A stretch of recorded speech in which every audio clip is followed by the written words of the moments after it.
Guys, welcome back to my channel. ಹೇಗಿದ್ದೀರಾ ಎಲ್ಲರೂ? Hope ಎಲ್ಲರೂ ಕೂಡ ಚೆನ್ನಾಗಿದ್ದೀರಾ ಅಂತ ನಾನು ಕೂಡ ತುಂಬಾ ಚೆನ್ನಾಗಿದ್ದೇನೆ. ಹಾಗೆ ಇವತ್ತಿನ ರೆಸಿಪಿ ಏನಂತ ನೋಡೋಣವಾ? ಇವತ್ತಿನ ರೆಸಿಪಿ ಏನಂದರೆ ತುಂಬ ಒಂದು ಟೇಸ್ಟಿಯಾಗಿರುವ ತುಂಬ ಟೇಸ್ಟಿಯಾಗಿರೋ ರುಚಿಯಾಗಿರೋ ಒಂದು ಬಟರ್ ಪುಡ್ಡಿಂಗ್ ರೆಸಿಪಿ. ಅದನ್ನು ಹೇಗೆ ಮಾಡೋದಂತ ನಾನು ನಿಮಗೆ ಹೇಳಿಕೊಡ್ತಾ ಇದ್ದೇನೆ. ತುಂಬ ಟೇಸ್ಟಿಯಾಗಿದೆ. ಇದನ್ನು ನೀವು ಕೂಡ ಟ್ರೈ ಮಾಡಿ. ಮನೆಯಲ್ಲಿ ಗೆಸ್ಟ್ ಯಾರಾದರೂ ಬಂದರೂ ನಿಮಗೆ ಈ ಥರ ಮಾಡಿ ಕೊಡ್ಬೋದು. ಸೊ ಅದನ್ನು ಹೇಗೆ ಮಾಡೋದಂತ ನೋಡೋಣ ಬನ್ನಿ. ಓಕೆ, ಅದಕ್ಕಾಗಿ ನಾನಿಲ್ಲಿ 1 ಲೀಟ್ರಷ್ಟು ಹಾಲು ತಗೊಂಡಿದ್ದೇನೆ. 1 ಲೀಟ್ರ್ ಹಾಲಲ್ಲಿ ನಾನು ಮಾಡ್ತಾಯಿದ್ದೇನೆ ಈ ಒಂದು ಬಟರ್ ಪುಡ್ಡಿಂಗನ್ನು. ಹಾಗೆ ಇದಕ್ಕೆ ಚೈನಾ ಗ್ರಾಸ್ ಬೇಕು. ಚೈನಾ ಗ್ರಾಸ್ ನಾನಿಲ್ಲಿ ಅಗರದ್ದು ಚೈನಾ ಗ್ರಾಸ್ ತಗೊಂಡಿದ್ದೀನಿ. ಒಂದು ಪ್ಯಾಕೆಟಲ್ಲಿ 8 ಗ್ರಾಮ್ ಅಷ್ಟಿದೆ. ಸೊ 16 ಗ್ರಾಮ್ ಅಷ್ಟುಂಟು. ಹಾಗೆ ನಾನು 2 ಪ್ಯಾಕೆಟನ್ನು ಇದನ್ನು ತಗೊಂಡು ಅದನ್ನು ಸಣ್ಣದಾಗಿ ಕಟ್ ಮಾಡಿ ನೀರಲ್ಲಿ ಸೋಕ್ ಮಾಡಿ ಸೈಡಲ್ಲಿ ಇಟ್ಟಿದ್ದೀನಿ. ಮತ್ತು ನಾವಿವಾಗ ಹಾಲು ಹಾಕಿದ್ವಲ್ಲ ಅದಕ್ಕೆ ನಾನೀಗ 4 ಟೇಬಲ್ ಸ್ಪೂನಷ್ಟು ಕಸ್ಟರ್ಡ್ ಪೌಡರ್ ಹಾಕಿ ಅದನ್ನು ಚೆನ್ನಾಗಿ ಮಿಕ್ಸ್ ಮಾಡ್ತಾ ಇದ್ದೇನೆ. ಮಿಕ್ಸ್ ಮಾಡಿದ ನಂತರ ನಾವು ಇದಕ್ಕೆ ಮಿಲ್ಕ್ ಮೇಡ್ ಬೇಕು. ಫುಲ್ ಟಿನ್ ಬೇಕೆಂದರೆ ಫುಲ್ ಟಿನ್ ಹಾಕ್ಬೋದು. ನಾನಿಲ್ಲಿ ಅರ್ಧ ಟಿನ್ನಷ್ಟು ಮಿಲ್ಕ್ ಮೇಡ್ ಹಾಕ್ತಾ ಇದ್ದೇನೆ. ಮತ್ತು ಸ್ವಲ್ಪ ಅದಕ್ಕೆ ಸಕ್ಕರೆ ಕೂಡ ಹಾಕ್ತಾ ಇದ್ದೇನೆ, 1-2-3 ಟೇಬಲ್ ಸ್ಪೂನಷ್ಟು. ನಿಮಗೆ ಫುಲ್ಲು ಟಿನ್ನು ಮಿಲ್ಕ್ ಮೇಡ್ ಹಾಕಬೇಕಂತಂದರೆ ಮಿಲ್ಕ್ ಮೇಡ್ ಹಾಕ್ಬೋದು. ಇವಾಗ ಅದನ್ನೆಲ್ಲ ಹಾಕಿ ನಾನು ಚೆನ್ನಾಗಿ ಮಿಕ್ಸ್ ಮಾಡಿ ನಂತರ ಗ್ಯಾಸಲ್ಲಿ ಇಟ್ಟದ್ದು ನಾವು.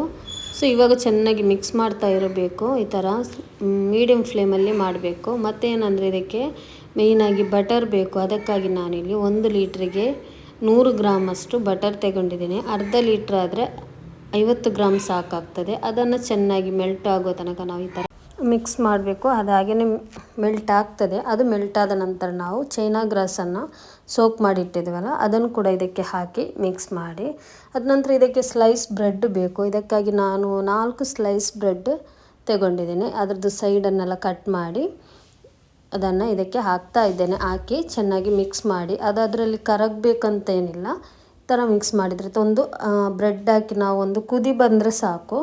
ಅದನ್ನು ಮಿಕ್ಸ್ ಮಾಡಿದಲ್ಲ ನಂತರ ನಾವು ಇದನ್ನು ಸಪ್ಪೆ ಆಗಲಿಕ್ಕೆ ಬಿಡಬೇಕು. ಇದನ್ನು ನಾವು ಮಿಕ್ಸಿ ಜಾರಿಗೆ ಹಾಕಿ ನಾವು ಇದನ್ನು ಗ್ರೈಂಡ್ ಮಾಡಬೇಕು. ಆವಾಗ ಬಿಸಿ ಇರುವಾಗ ನಾವು ಮಾಡಬಾರ್ದು. ಹಾಗಾಗಿ ಇವಾಗ ಇದು ತಣ್ಣಗಾದ ನಂತರ ನಾವು ಒಂದು ಮಿಕ್ಸಿ ಜಾರಿಗೆ ಹಾಕಿ ಅದನ್ನು ಗ್ರೈಂಡ್ ಮಾಡುವ. ಆಗ ಇದೆಲ್ಲ ನಮ್ಮದು ಚೈನಾ ಗ್ರಾಸ್ ಬ್ರೆಡ್ ಅಲ್ಲಿ ಉಂಟಲ್ವ ಚೆನ್ನಾಗಿ ಪೇಸ್ಟ್ ಥರ ಆಗಿ ಬರ್ತದೆ. ಅದ ನಂತರ ನಾವು ಯಾವ ಟ್ರೈಯಲ್ಲಿ ಸೆಟ್ ಮಾಡ್ತೀವಿ ಆ ಟ್ರೈಗೆ ಸ್ವಲ್ಪ ಗೀ ಬ್ರಷಲ್ಲಿ ಅಪ್ಲೈ ಮಾಡಿ ಆದ ನಂತರ ನಾವು ನಮ್ಮದು ಬಟ್ರ್ ಮಿಲ್ಕ್ ಉಂಟಲ್ವ ಅದನ್ನು ಕೂಡ ನಾವು ಅದಕ್ಕೆ ಹಾಕಿ ಸ್ವಲ್ಪ ಹೊತ್ತು ಹೊರಗಡೆನೇ ಇಡಬೇಕು. ಅಂದರೆ ಅದು ಬಿಸಿ ಇರುವಾಗಲೇ ನಾವು ಫ್ರಿಜ್ಜಲ್ಲಿ ಇಡಬಾರ್ದು. ಹಾಗಾಗಿ ಸ್ವಲ್ಪ ಸೆಟ್ ಆಗ್ತಾ ಬರ್ತದಲ್ಲ ಆವಾಗ ನಾವು ಇದಕ್ಕೆ ಗಾರ್ನಿಷ್ ಮಾಡುವ. ನಾನಿಲ್ಲಿ ಆಲ್ಮಂಡ್ ಮತ್ತು ಬಾದಾಮ್ ಮತ್ತು ಪಿಸ್ತಾ ತಗೊಂಡಿದ್ದೇನೆ. ನೀವು ಯಾವ ಡ್ರೈ ಫ್ರೂಟ್ ಬೇಕಾದರೂ ಕೂಡ ಇದಕ್ಕೆ ಹಾಕ್ಬೋದು. ಇದೇ ಥರ ಇದಕ್ಕೆ ಗಾರ್ನಿಷ್ ಮಾಡಬೇಕಂತ ಏನಿಲ್ಲ. ನಿಮಗೆ ಯಾವ ಥರ ಬೇಕು ಆ ಥರ ಮಾಡಿ. ನಾನು ಸ್ವಲ್ಪ ಇದಕ್ಕೆ ಪಿಸ್ತಾ ಪೌಡರ್ ಮತ್ತು ಬಾದಾಮ್ ಕಟ್ ಮಾಡಿ ಹಾಕ್ತಾ ಇದ್ದೇನೆ. ಮತ್ತು ನಿಮಗೆ ಗೇರು ಬೀಜ ಅಲ್ಲಾಂದರೆ ಕಿಸ್ಮಿಸ್ ಈ ಥರ ಯಾವುದಾದ್ರೂ ಇದ್ದರೂ ಕೂಡ ನಿಮಗೆ ಆ ಥರ ಗಾರ್ನಿಷ್ ಮಾಡ್ಬೋದು. ಇವಾಗ ಈ ಥರ ಮಾಡಿ ನಾನು ಗಾರ್ನಿಷಲ್ಲಿ ಮಾಡಿದ ನಂತರ ನಾನು ಇದನ್ನು ಫ್ರಿಜ್ಜಲ್ಲಿ ಒಂದು 3 ಗಂಟೆ ಕಾಲ ಇಟ್ಟಿದ್ದೇನೆ. ಫ್ರೀಝರಲ್ಲೆಲ್ಲ ಫ್ರಿಜ್ಜಲ್ಲಿ ಇಟ್ಟರೆ ಸಾಕು. ಇಟ್ಟಾದಮೇಲೆ ಅದು 1 ಗಂಟೆಯಲ್ಲಿ ಸೆಟ್ಟಾಗಿ ಬರ್ತದೆ. ಕೋಲ್ಡಾಗಿ ಕೂಡ ಇರ್ತದೆ. ನೋಡಿ ಇವಾಗ ನಾನು ಕಟ್ ಮಾಡಿ ನಿಮಗೆ ತೋರಿಸ್ತಾ ಇದ್ದೇನೆ. ಒಂದು ಸ್ಕ್ವೇರ್ ಪೀಸ್ ಥರ ಬಂದಿದೆ. ತುಂಬ ಚೆನ್ನಾಗಿದೆ. ನೀವು ಕೂಡ ಇದನ್ನು ಟ್ರೈ ಮಾಡಿ. ಚೆನ್ನಾಗಿ ಸೆಟ್ಟಾಗಿ ಕೂಡ ಬಂದಿದೆ. ಇದು ಯಾವ ಥರ ಕಟ್ ಆಗ್ತಿದೆ ಅಂತ ನಾನು ತೋರಿಸ್ತಾ ಇದ್ದೇನಲ್ವ, ನೀವು ನೋಡಿ ಹೇಗಿದೆ ಅಂತ. ಕ್ರೀಮಿ ಕೂಡ ಆಗಿದೆ. ಇದನ್ನು ನೋಡಿ ಒಂದು ಬೈಟ್ ತೆಗೆದು ನಾನು ತೋರಿಸ್ತಾ ಇದ್ದೇನೆ. ತುಂಬಾ ಕ್ರೀಮಿಯಾಗಿ ಕೂಡ ಇದೆ. ನೀವು ಕೂಡ ಮನೆಯಲ್ಲಿ ಟ್ರೈ ಮಾಡಿ. ತುಂಬ ಟೇಸ್ಟಿಯಾಗಿದೆ. ಯಾರಾದರೂ ಮನೆಗೆ ಗೆಸ್ಟ್ ಬಂದರೆ ಈ ಥರ ಮಾಡಲಿ. ಓಕೆ ಗೈಸ್, ನನ್ನ ಇವತ್ತಿನ ವಿಡಿಯೋ ನಿಮಗೆ ಇಷ್ಟ ಆಗಿದ್ದಲ್ಲಿ ಪ್ಲೀಸ್ ಸಬ್ಸ್ಕ್ರೈಬ್ ಮಾಡಿ. ಹಾಗೆ ಫ್ಯಾಮಿಲಿ ಫ್ರೆಂಡ್ಸಿಗೆ ಶೇರ್ ಮಾಡಲಿಕ್ಕೆ ಕೂಡ ಮರಿಬೇಡಿ. ನೆಕ್ಸ್ಟ್ ಒಂದು ಒಳ್ಳೆ ರೆಸಿಪಿಯಾಗಿ ನಿಮ್ಮ ಮುಂದೆ ಸಿಗುವವರೆಗೂ bye, take care, thank you for watching.